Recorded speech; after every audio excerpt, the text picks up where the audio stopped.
Kevin. Yes. Nickname called RotterdaM.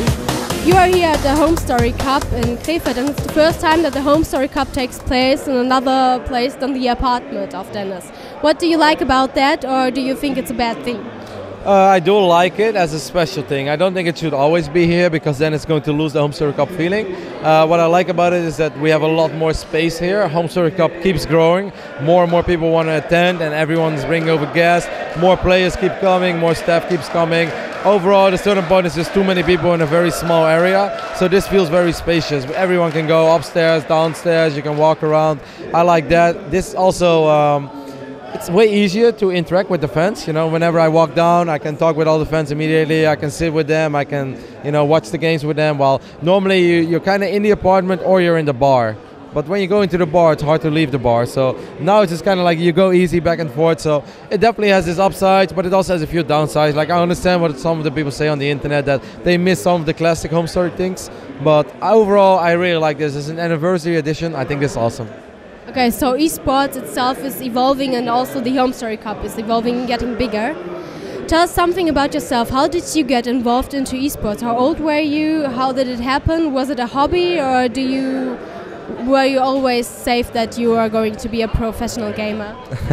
No, I don't think anyone can be safe of that. I started playing Warcraft 3 when I was 15 years old or maybe 16 years old, I'm not sure. I think it was 16.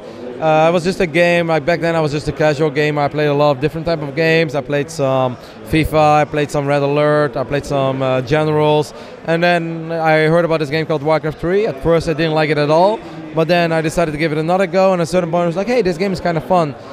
Then like in a weird chain of events, I went on a winter sport in Austria, and I had an accident. I broke my leg, so I couldn't walk for like 5 weeks. So I had to find a game that was really going to entertain me for a long time. And out of the couple games that I had back then, I was like, hey, Warcraft 3 is by far the most fun. So I started playing it a lot, and once I really got into it and I made some friends on Battle.net, I was like, hey, this game is cool. Then I found this website called replayers.com, and I was like, man, there are tournaments in this game? Like, that's insane. Like, I want to play a tournament. Like, I think I could do good. And then I realized that in 2004, there was a tournament in my hometown, RotterdaM, and I decided to go to it, and I was already playing quite a bit. I knew I wasn't the best in my country, but I also knew I wasn't terrible. So I took like 5th place, and I was like, man, this is amazing. Like, the winner of this tournament is going to go to China. Back then, I never flew with an airplane in my life, so I was like, man, that would be so fantastic if I, could go to a tournament like that and take a trip with an airplane, which I thought would be very exciting. So I decided to play the game even more, but mostly just because I wanted it, not because I wanted anything else. And I became pretty good at it. I became the 2nd best player in my country behind Grubby. But a couple of times I even managed to beat him, even though overall he was a much better player than me. But I beat him in a couple of tournaments, even in the only Warcraft 2 tournament I ever won internationally. Well, I won a few, but the most important one, I beat Grubby in the final. So I was very happy about that, very proud. And that's just how it started. It was all a hobby. On a certain point, I got really good at it, but I still played the game, not with the intention to win tournaments. I played the game because I had fun. So you could say that the way I practice as a professional gamer was not very optimal, but I played in a way that I thought it would be the most fun for me. Okay, so you managed to switch your career and stay into esports by doing something different. What do you think? How did this happen? Was it clear that you were going to stay into esports in the theme, or were you like, okay, someday I'm going to study anything else? I didn't really put too much effort into it, to be honest. Like, I never knew what I wanted to do. Like, I had a couple of things in mind, but I realized at a certain point when I was still going to high school that if I put my mind to something, I'm pretty good at it. And I was very good at certain subjects, but I was horrible at others, which I had no interest in. So I was a mystery to my school teachers, because they was like, either this guy's really smart or he's really dumb. Like, we just can't figure it out, because this makes no sense. He's the best in his class in 2 subjects, and then he's like at the bottom of the other. So this doesn't really make any sense. And with esports, I didn't really have the thing like, hey, this is my jam. Like, I'm gonna really make a career out of it. But at a certain point, I really enjoyed what I do. I loved the traveling. I loved, meeting new people, and I felt that the people I met, whether they were important or unimportant, they always got along well with me. So I felt I knew a lot of people. At a certain point, the streaming business took off, and I realized that some of the tournaments that I used to play in or still played in were starting to be broadcasted on the internet, but the people who were commentating those games, they honestly did not know all that much about the game. So I reached out to ironically enough, Dennis, who used to work for ESL, now he's the host of Homestory Cup, and I was like, hey Dennis, instead of letting this guy do the WC3L finals, that was a tournament, I was like, why didn't you let me commentate? I think I'll do a much better job, which is a little bit cocky, but it was kind of true because I knew so much about the game, and the guys who were commentating, it's like, you wouldn't let an NBA commentator commentate an NFL game, so I didn't understand why they would let people who don't really play Warcraft commentate Warcraft 3 games. So I went over there for a weekend in Cologne, no pay whatsoever, just passion. And I was like, I did the commentating, all the fans loved it online. It's like, hey, this is awesome, listening to someone who's really good at this game and listening to someone who cares about this game. He gives us good insight and he's actually doing a good job. I think if I would watch those videos right now, I would facepalm because I doubt that was good. I'm pretty sure I was horrible. But they liked it, and ESL thought I did a good job, so they hired me for future events. And then when StarCraft 2 came along, they had a position open for a full-time StarCraft 2 caster because they realized that broadcasting was really going to be like the next big thing in esports. So I asked them, I was like, hey, I heard you guys have a full-time position open.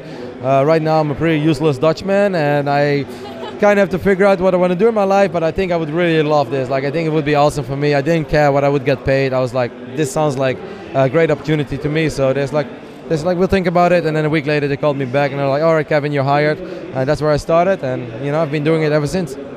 Okay, so you managed to turn your hobby into a personal, really great job you still like. Or do you think you will be, in 10 years, you'll be doing something different, or in 20 years? I mean, 20 years, I don't think anybody in any given point in his life can say what he will be doing in 20 years. Even if you're a doctor or a lawyer, it's very hard to say that you will still enjoy your job in 20 years. So 20 years is a very long time, but 5 years, I definitely still see myself in esports. 10 years probably too. I'm not going to say that I will always be in front of the camera because I realize I get older, and I have to make sure that I'm still good at what I do, not just talking about whatever I'm talking about, but also playing the game, because I put a lot of pride into that, and I've always tried really hard. But I think the older I get, the harder it will be to keep up with those youngsters. Like it happens every now and then, and I lose to people that are literally half my age. Like I lose against 14-year-olds in StarCraft, and I was like, oh, what happened to me? So 5 years, we'll see, but I truly love doing what I do. I also feel that I learned so much about production, about the way that it's good to set up a show, about the way that camera shots look good, about the way that segments for a show make sense. So I actually feel that right now, if I want to, I could be a very valuable asset behind the scenes for any production company, whether it's something like an ESL or something like Red Bull. I truly think that I could make the show better, but I still really enjoy being in front of the camera, so that's what I want to focus on right now. 5 years, I might be a person behind the scene trying to make the show overall better without putting my own face in front of the camera. Okay, so speaking of the youngsters you mentioned, is there a good advice you can give them? They start when they are really young, and they usually, when they became a professional gamer, they are just into that business and they don't really know what they are doing. It's just like they are feeling the moment. And what would you give them as an advice for their future, for their retirement plans and everything? Because as a professional gamer, it's really hard to think about the future and stuff, as you don't know how it will evolve. All right, well, there are so many ways to answer this question, and the question is also very broad and kind of vague, because there are very different moments. Like, you can be a 14-year-old and you can be extremely good at the game. That doesn't mean you have to drop out of high school. You always want to finish at least a certain part.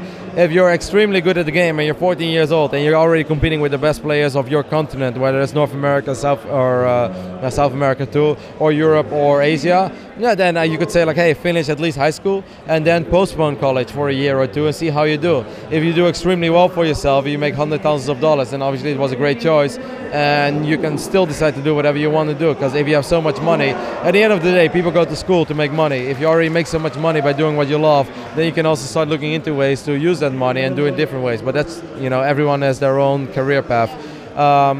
What I definitely, if there's one thing I don't recommend anyone to do, is drop out of school or postpone college if you're actually not that good yet, but you think, all right, if I really drop everything else in life and I'm going to focus on the game, I'm going to be a pro gamer. Like, I think that is a bad decision, because by the time that you're truly on the level that other people are on already, you've wasted a very crucial part of your life. And even then, it's still going to be hit or miss, because at the end of the day, not everybody is going to win tournaments. Only one can be the champion. And yeah, we have a lot of tournaments, but not everybody can win them. So, for those people, I always recommend just keep doing what you do. If you want to play StarCraft or whatever game on the side, that's awesome. If you get really good at it, yeah, then it's okay to take a year break, see where it takes you, and then if you're really successful in that year, then do whatever you want, because in the end of the day, you know, if you're successful, then you can do whatever you want. If you're not successful, then go back to studying. If you are really successful and you still want to go back to studying, awesome, all the love to you. So it's a very you know, you can go so many ways, and it all depends on which phase in the life you're talking about of a certain young pro gamer, or if they actually are a pro gamer, or if they just want to be one. Okay, so you're thinking that it's a benefit of them if they are really young and are really good at it, because they have so much time left to do whatever they want and to start studying or something, or become a manager or anything, because they are that young, they can just try out everything. I mean, obviously there's less pressure on, let's say, someone who is 16 or 17 years old and he finishes high school on a very respectable level, or the highest level, and he can go to certain colleges. He doesn't really have any pressure. If he wants to take a year off, yeah, then he can do that, because he already did well and he can see where it takes him. Obviously, if you're 23 and you're in the middle of your college career and you're like, hey, I think this is a good moment to take a year of college. Like, you have to think about that, because every year you get older, the harder it will get eventually to get a job if you don't succeed in the esports industry. You know, if you're 3 or 4 years older than the average person who's graduates from the same university or college that you're going to, then other companies might be like, hey, you know, what took you so long? And then it might be kind of hard to explain, like, well, you know, I really thought playing computer games for a while would be very fun. Like, that doesn't sound good if you're not working in the industry. So you can say that, yes, younger people have an easier time to wager that decision, but in the end, it all really comes down to the situation and, you know, how ambitious a certain person is, because there are also plenty of people who don't want to be a doctor, who don't want to be a lawyer, and if they want to try their luck in esports and it doesn't work, and then they just want to work in their village or wherever they work, you know, that's fine too. I don't think you should ever tell people to live their life in a certain way, because people are different and have different wishes and ambitions. Okay, while answering the question, you mentioned something like the stereotypes that you are put into as a professional gamer or an esports fan, that you are always sitting there and just playing your games. Do you think it is a big problem of our industry, and we should just start actually seeing those persons, for example, you as a real person, that are doing any different things as well as me, for example, too? It's kind of difficult to answer, because there are a lot of stereotypes in gaming.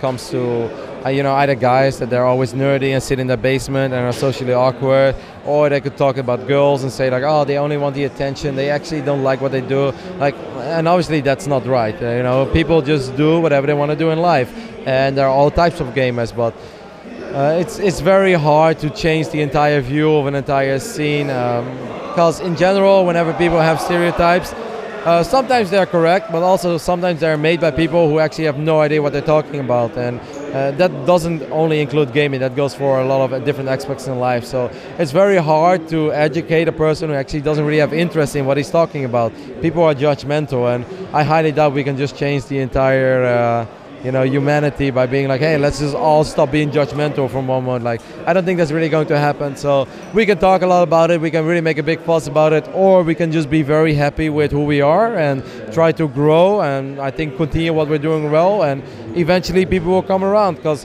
there are so many people, you know, whenever I travel or I go out and people ask me what I do, and if I would tell them like, oh, you know, I played this game for 9 hours a day for a couple of years, they're like, no way, I don't believe that. I was like, well, why don't you believe that? Like, you don't look like a gamer to me. It's like, you know, what should I do with it? Should I be like, well, I'm actually like a really cool gamer? Like, no, I don't care. Like, I embrace it. I love playing video games, and if they want to be as narrow-minded as they are by thinking like, oh, all gamers are the people who like don't know how to interact with people and sit in the basement, so be it. Like, I'm not gonna try to change the world, not in that way. I think eventually people will come around and see that what we have here is pretty unique. I think it's awesome.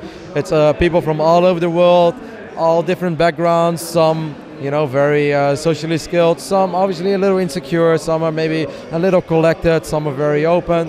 I think it's awesome. I think it's a beautiful scene, and I think the most important thing is that we as gamers, as long as we always welcome everybody, then we're all good. And, you know, the people who don't know much about us, let them think whatever they want to think.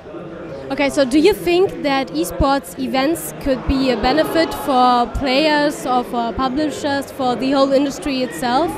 Oh no, definitely. Because let's be honest, whenever you tell someone that you do play that many computer games, they are judgmental and they think like, well, what are you gonna do with that? But the moment they see you sit on the stage in front of, and let's take League of Legends for example, like in front of 30, 40,000 people. I don't know how many were the World's Finals, but that looked amazing. If you're one of those guys who sits on that stage and then you show those pictures and then you show the trophy and the check, then people are gonna be like, wow, that is actually fantastic. So yes, it does help in the overall, vision that people have of us, or the overall view. So I definitely think that esports help making computer games look more badass and more cool.